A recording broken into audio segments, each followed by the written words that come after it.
There are two versions of you. The first is the one you show when it matters. When someone is watching.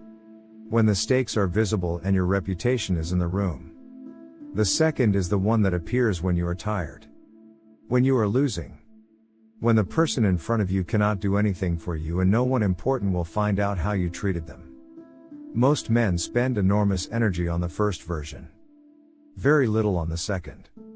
The Stoics thought this was exactly backwards. Marcus Aurelius did not write his journals for an audience. No one was meant to read them.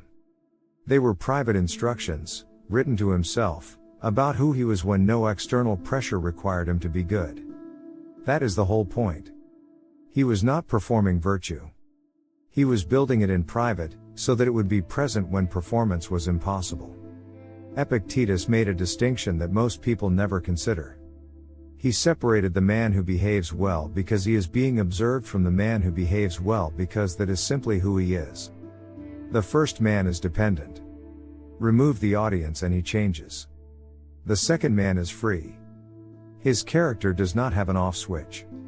Think about what your unguarded moments actually look like. The way you speak to someone when you are frustrated and they cannot push back. The effort you give to a task when no one will ever see the quality of your work. The patience you carry when the day has already cost you and someone needs something from you anyway. Those moments are not interruptions to your character. They are your character. The version of you that shows up there is not a worse version. It is the accurate version. It is the one that has not been prepared for presentation. Seneca wrote that it is easy to be good in comfortable conditions. The real test is whether the goodness survives difficulty, inconvenience, and invisibility.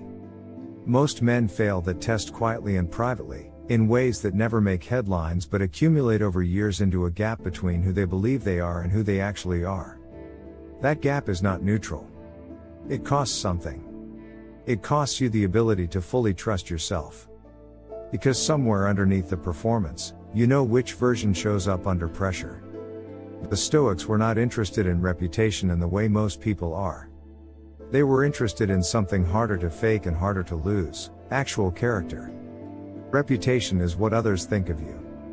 Character is what you do when their opinion is not available to influence your behavior. And here is what makes this practical rather than philosophical. The unguarded version of you is not fixed. It is built. Slowly. Through repetition.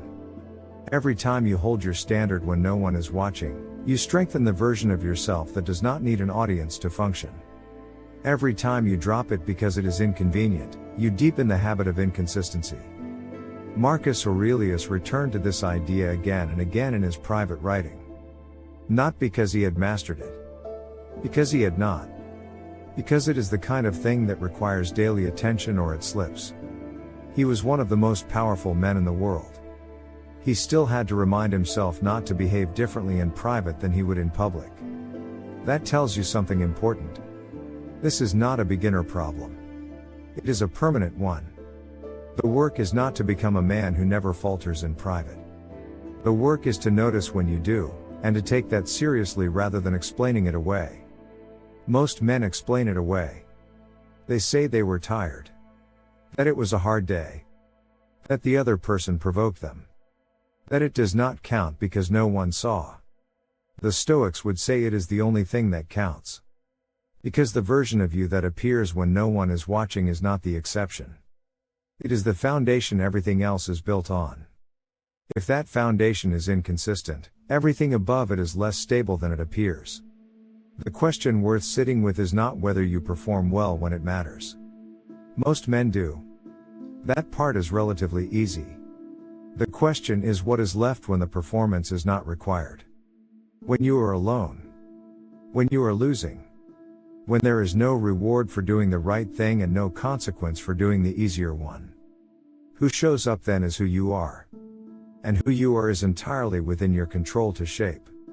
Not through grand decisions, but through the small ones that no one will ever know you made. That is the only place real character is built.